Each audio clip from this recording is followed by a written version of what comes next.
Hi friends, സാപ്പിഡിയ മലയാളത്തിൻ്റെ ഏറ്റവും പുതിയൊരു വീഡിയോയിലേക്ക് എല്ലാവർക്കും സ്വാഗതം. ഇന്നത്തെ വീഡിയോ OTT അപ്ഡേറ്റുകളാണ്. ഇന്ന് OTT റിലീസ് ചെയ്ത സിനിമകളും സീരീസുകളും അതുകൂടാതെ ഏറ്റവും പുതിയതായിട്ട് വന്നിരിക്കുന്ന അപ്ഡേറ്റുകളുമാണ് ഇന്നത്തെ വീഡിയോ നമ്മൾ പരിശോധിക്കാൻ പോകുന്നത്. നമുക്കാദ്യം തന്നെ ഇന്ന് OTT റിലീസ് ചെയ്തിരിക്കുന്ന സിനിമകളും സീരീസുകളും ഏതൊക്കെ നോക്കാം. ആദ്യം തന്നെ ഒന്നാമത്തെ സിനിമ ഒരു തമിഴ് മൂവിയാണ്. വിജയ് ആന്റണി പ്രധാന വേഷം കൈകാര്യം ചെയ്ത സിനിമയാണ് റോമിയോ എന്ന് പറഞ്ഞ സിനിമ.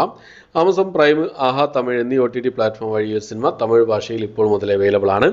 അടുത്തൊരു ഹിന്ദി മൂവിയാണ് 8 AM മെട്രോ എന്നാണ് സിനിമയുടെ പേര് വരുന്നത്. ഹിന്ദി ഭാഷയിൽ ഈ ഒരു സിനിമ ഇന്ന് C5 വഴി റിലീസ് ചെയ്തിട്ടുണ്ട്. അടുത്തത് പിന്നെ മോൺസ്റ്റർ എന്ന് പറഞ്ഞൊരു മിസ്റ്ററി ത്രില്ലർ ഡ്രാമ വിഭാഗത്തിൽപ്പെടുന്ന ഒരു ജാപ്പനീസ് മൂവിയാണ്. ജാപ്പനീസ് ഭാഷ കൂടാതെ തമിഴ്, തെലുങ്ക്, ഹിന്ദി ഭാഷകളായിട്ട് ബുക്ക് മൈ ഷോസ് വഴിയാണ് ഈ ഒരു സിനിമ ഇപ്പോൾ മുതൽ അവൈലബിൾ ആയിട്ടുള്ളത്. അടുത്തത് ഒരു ഡ്രാമ മിസ്റ്ററി ത്രില്ലർ വിഭാഗത്തിൽപ്പെടുന്ന ഒരു ഹിന്ദി മൂവിയാണ്. ഗഡേര എന്നാണ് സിനിമയുടെ പേര് വരുന്നത്. C5 വഴിയാണ് ഈ ഒരു സിനിമ ഇപ്പോൾ മുതൽ അവൈലബിൾ ആയിട്ടുള്ളത്.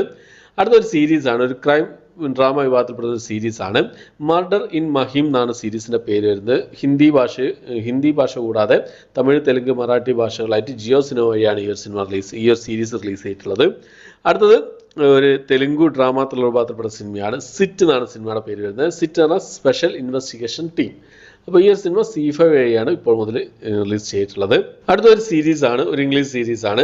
മാക്സ്റ്റൺ ഹാൾ എന്നാണ് സീരീസിൻ്റെ പേര് വരുന്നത്. ഇംഗ്ലീഷ് ഭാഷ കൂടാതെ ഹിന്ദി, തമിഴ്, തെലുങ്ക്, കന്നഡ, മലയാളം ഭാഷകളായിട്ട് ആമസോൺ പ്രൈമിലാണ് ഈ ഒരു സീരീസ് ഇപ്പോൾ മുതൽ അവൈലബിൾ ആയിട്ടുള്ളത്.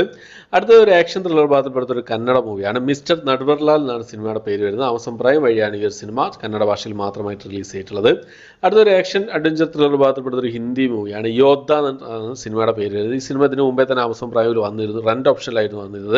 ഇപ്പോൾ മുതൽ ഈ ഒരു സിനിമ നോർമൽ ഓഡിയൻസിനും കാണാവുന്ന രീതിയിലേക്ക് ചേഞ്ച് ആയിട്ടുണ്ട് ആമസോൺ പ്രൈമിൽ. അപ്പോൾ ഇത്രയും അപ്ഡേറ്റുകളാണ്, ഇത്രയും സിനിമകളും സീരീസുകളാണ് ഇന്ന് ഓൾറെഡി റിലീസ് ചെയ്തതായിട്ടുള്ളത്. ഇനി ഏറ്റവും പുതിയതായിട്ട് വന്നിരിക്കുന്ന കുറച്ച് സിനിമകളുടെ അപ്ഡേറ്റുകൾ നോക്കാം. അതിൽ ഒന്നാമത്തത് പിന്നെ ബാസ്റ്റാർ ദ നെക്സൽ സ്റ്റോറി എന്ന സിനിമയുടെ അപ്ഡേറ്റ് ആണ്. ഹിന്ദി സിനിമയാണ്, വിവാദമായി മാറിയ സിനിമയായിരുന്നു. കേരള സ്റ്റോറി എന്ന സിനിമയുടെ ആ ഒരു സിനിമ ടീം ഒരുമിച്ച് ചെയ്തൊരു സിനിമയാണ് ബാസ്റ്റാർ ദ നെക്സൽ സ്റ്റോറി എന്ന സിനിമ. ഈ ഒരു സിനിമ പിന്നെ ഒരു ആക്ഷൻ ക്രൈം ഡ്രാമ വിഭാഗത്തിൽപ്പെട്ട സിനിമയാണ്. C5 ആണ് ഈ സിനിമയുടെ OTT റൈറ്റ്സ് സ്വന്തമാക്കിയിട്ടുള്ളത്. ഹിന്ദി ഭാഷയിൽ ഈ ഒരു സിനിമ മെയ് മാസം 17-ാം തീയതി C5 വഴി റിലീസ് ചെയ്യാൻ തയ്യാറെടുക്കുകയാണ്. അടുത്തത് Godzilla x Kong the new empire എന്ന് പറഞ്ഞ സിനിമയുടെ അപ്ഡേറ്റ് ആണ്. ഈ ഒരു സിനിമ ഒരു action, fantasy, adventure, science fiction വിഭാഗത്തിൽപ്പെടുന്ന സിനിമയാണ്. തിയേറ്ററിൽ കണ്ടിട്ടുണ്ടാകും പലരും. തിയേറ്ററിൽ മിസ്സായിട്ടുണ്ടെങ്കിൽ ഒരു വൻ നഷ്ടം തന്നെയാണ്. കിടിലൻ സിനിമയാണ്. ഈ ഒരു സിനിമ ആമസോൺ പ്രൈം വഴി അതുപോലെ തന്നെ ബുക്ക് മൈ ഷോസ് ഈ രണ്ട് OTT പ്ലാറ്റ്ഫോം വഴി മെയ് മാസം 13-ാം തീയതി റിലീസ് ചെയ്യാൻ തയ്യാറെടുക്കുകയാണ്. റിലീസ് ചെയ്യുന്ന സമയത്ത് മൾട്ടി ലാംഗ്വേജിലും വരാൻ ചാൻസ് ഉണ്ട്. എന്തായാലും വെയിറ്റ് ചെയ്യാം. അടുത്തത് ഏപ്രിൽ മാസം 11-ാം തീയതി തിയേറ്റർ റിലീസ് ചെയ്തു ഒരു വിജയമാകാതെ പോയ നമ്മുടെ ഉണ്ണിമുന്തൻ പ്രധാന വേഷം കൈകാര്യം ചെയ്ത ജയ് ഗണേഷ് എന്ന സിനിമയുടെ അപ്ഡേറ്റ് ആണ്. മനോരമ മാക്സ് ഈ സിനിമയുടെ OTT റൈറ്റ്സ് സ്വന്തമാക്കിയെന്നാണ് ഏറ്റവും പുതിയ റിപ്പോർട്ടുകൾ. കമ്മിങ് സൂൺ പോസ്റ്ററൊക്കെ അവർ പുറത്തുവിട്ടിട്ടുണ്ട്. എന്ന് റിലീസ് ചെയ്യുന്ന നോക്കിയാൽ മെയ് മാസം ലാസ്റ്റ് വീക്ക് ഈ സിനിമ നമുക്ക് പ്രതീക്ഷിക്കാവുന്നതാണ്. ഓക്കെ, അപ്പോൾ ഇത്രയും അപ്ഡേറ്റുകളാണ് ഏറ്റവും പുതിയതായിട്ട് വന്നിരിക്കുന്ന അപ്ഡേറ്റുകളായിട്ടുള്ളത്. ഈ ഒരു ലിസ്റ്റിൽ ഏതൊക്കെ സിനിമകൾക്കാണ് നിങ്ങൾ വെയിറ്റ് ചെയ്യുന്നത്, ഏതൊക്കെ നിങ്ങൾ കണ്ടു എന്നുള്ള കാര്യങ്ങളൊക്കെ ഒന്ന് കമൻറ്റ് ബോക്സിൽ രേഖപ്പെടുത്താൻ ശ്രമിക്കാം.